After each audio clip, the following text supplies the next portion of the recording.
The sky wasn't blue anymore. It had turned a sick, ashen gray, choked by the smoke of orbital bombardments and the skeletal remains of Earth's satellites. Over 30 nations no longer existed. Cities were craters, oceans boiled under plasma strikes, and humanity on the edge of extinction.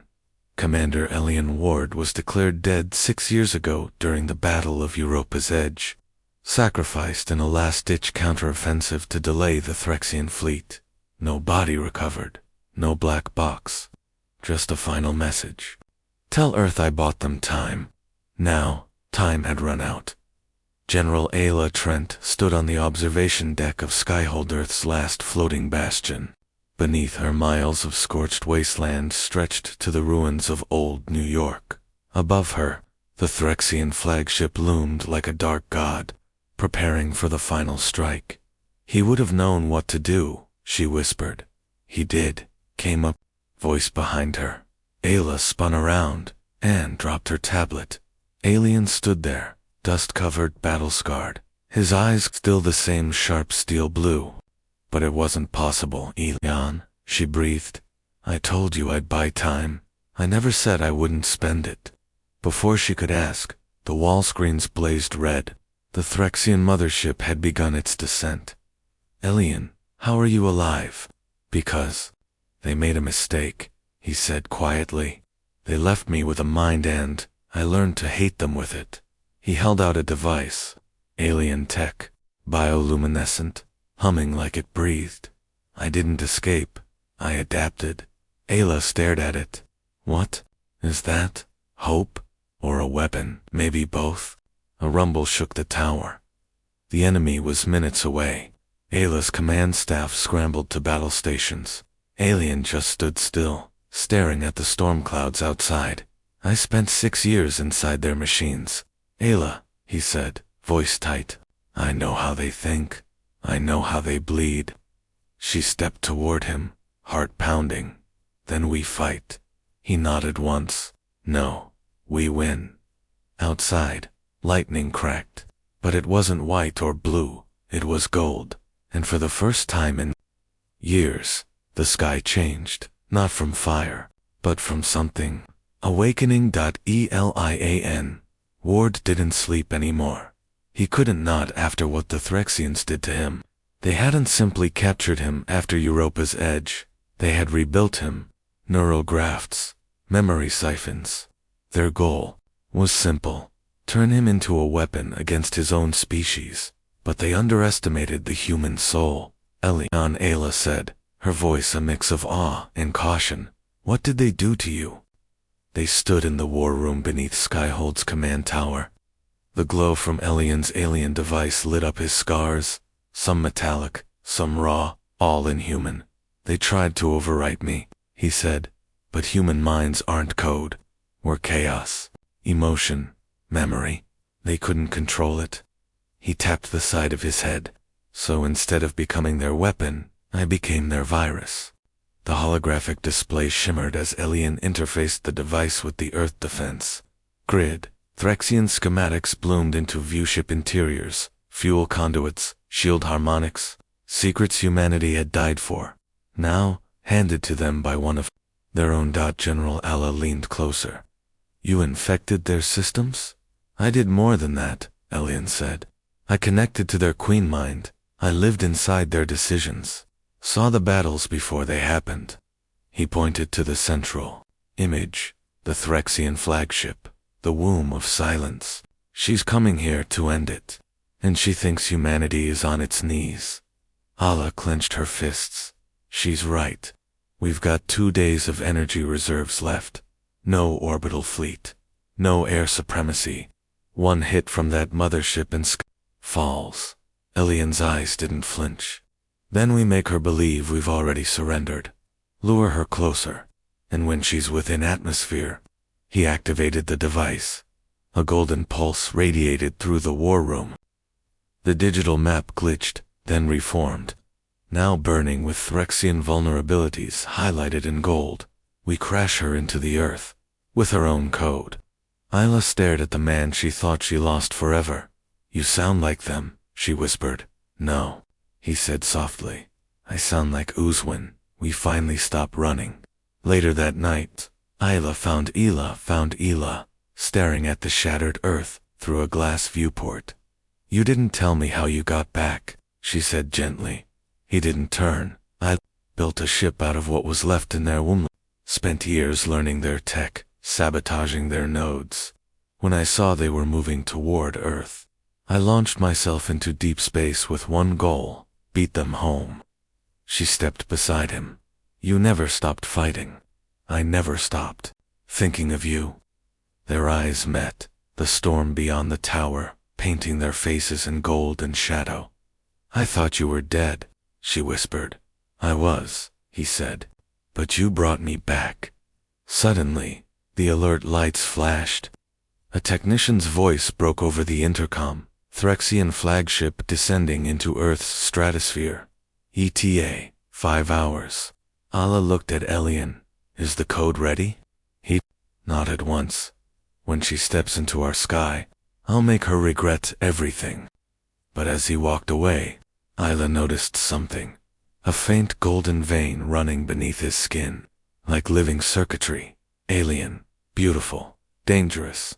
He was becoming something else, and they had no idea. If Earth could survive what he was turning into, 5 hours. That's all Earth had left. The Threxian flagship now loomed in the upper stratosphere, its gravity well warping weather patterns, its hull a pulsing, obsidian nightmare. From orbit, it looked like a wound in the sky. In Skyhold's command deck, tension gripped every soldier like a noose. Allah paced beside Elian, who was half connected to a neural uplink array, his eyes glowing faint gold. Talk to me, she ordered. Elian's voice was calm, inhumanly so. She's descending slower than expected. She suspects a trap. Can she detect your code? He shook his head. Not unless she recognizes me. Ayla stepped closer, whispering, and will. She was a pause. She will. I was her favorite experiment. That silenced the room. 30 minutes later, Earth's defenses came online. With Elian's patch, dormant satellites reignited in orbit. Old railguns in Antarctic silos hummed back to life. Orbital debris fields, once the graveyards of Earth's failed resistance, shifted position, secretly forming a barrier net. Elian's code had reawakened a dead planet, but it came at a cost. He fell to one knee as his veins pulsed violently gold. The link was fighting him, or, perhaps, he was becoming it. Allah rushed to him, catching his face in her hands. Elian, his voice cracked through gritted teeth. It's working. She's reacting, diverting power to internal systems. I've got her shields lowered. You're burning up, Ayla said. You can't keep channeling like this. He looked up at her, sweat and gold light mingling in his eyes. If I stop, we all die. Then the command room trembled. The womb of silence had entered Earth's skies. Everyone on the planet saw it, not just with satellites or radars, but with their eyes. A shadow the size of a continent darkened the gold-lit clouds. Cities paused. Children hid. The last remnants of Earth held their breath. And then it began. The trap sprung. Skyhold launched all it had: ancient kinetic missiles, plasma torpedoes, laser cannons synced to Elian's code. They pierced the atmosphere like screaming stars, slamming into the Threxian hull. One by one, the outer plates cracked. One by one, Earth's final blows landed, and then Elian stood, arms outstretched, his entire body radiating with golden alien fire. He whispered something only Ayla heard. She left me behind. I'll show her what that cost. And then he unleashed the virus. The sky exploded in gold. The womb of silence shrieked audibly, impossibly, as Elian's signal infected its queen mind. Systems buckled. Lights died. The great ship faltered mid-air. Its descent no longer guided by will but gravity. It fell, like a god dethroned, like judgment rendered, and when it crashed, half the hemisphere saw the sky bloom, gold fire, light, and ash swirling into the heavens. Earth had won. But Ayla's heart dropped. Alien was gone, disintegrated with the uplink array. No trace, no body, just a golden mark left burned into the command deck floor. A single word, etched by his hand. Home. They called it the Golden Fall. The day the Threxian flagship slammed into Earth's crust, sending shockwaves through every mountain range and hope into every surviving heart. Across the globe, survivors emerged from bunkers, caves, ruins, stared skyward. For the first time in years, there were no enemy signals, no more screaming alerts, no more waiting to die, just the sun shining through a golden-hued sky. But victory had a price, and Ala Trent wasn't ready to pay it. Skyhold had turned into a sanctuary overnight. Burned-out generals and starved civilians walked the corridors like dazed ghosts. News feeds played on loop, the crash site smoldering, the AI virus confirmed, and the man who made it all possible, gone without a trace. Ayla sat alone in the chamber where Alien last stood, her fingers resting over the golden mark that still pulsed faintly beneath the glass floor. Home. They think you're dead, she whispered, voice cracking. But I know better. You don't die that easily. She reached for the uplink terminal. Alien's neural imprint had corrupted the interface, warping it into hybrid code, half Earth tech, half Threxian. She stared at the data, scrolling endlessly. Somewhere in the fragments, there had to be a trace, a heartbeat, a minprint, a soul. Then something blinked, a pulsing glyph, one she hadn't seen before.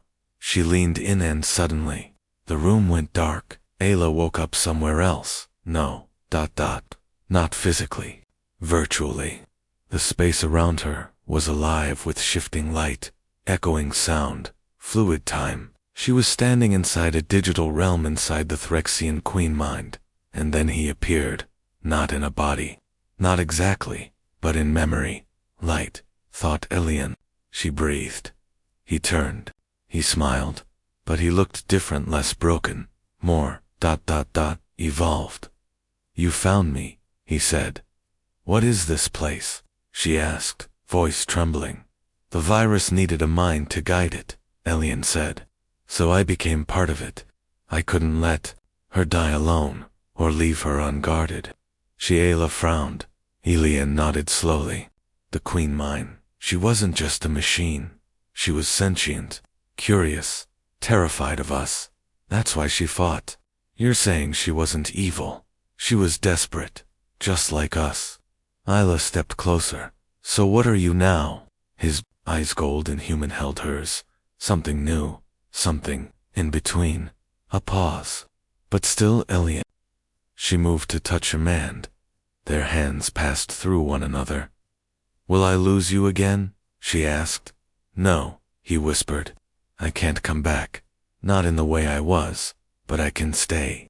In this code, in this sky, in every defense system. Earth ever rebuilds, and us? She asked, heart aching. What happens to us? He gave her a look that collapsed worlds. We already happened, he said. That's how we survived. The light began to fade. You've got to go, Ayla. Lead them. Rebuild. Make this worth it. I don't want to leave you. You're not. You're carrying me with you. The last thing she heard before waking was his voice. I loved you before I left. Ayla opened her eyes, tears running freely. She looked at the golden mark, on the floor again. It was no longer just a word. It had become a Earth's new sigil, hope forged in sacrifice. And as Skyhold systems came back online, Ala gave a single order: activate Echo Protocol. Alien Ward had become more than a man. He was now Earth's guardian ghost. They buried no body. There was no grave, no funeral.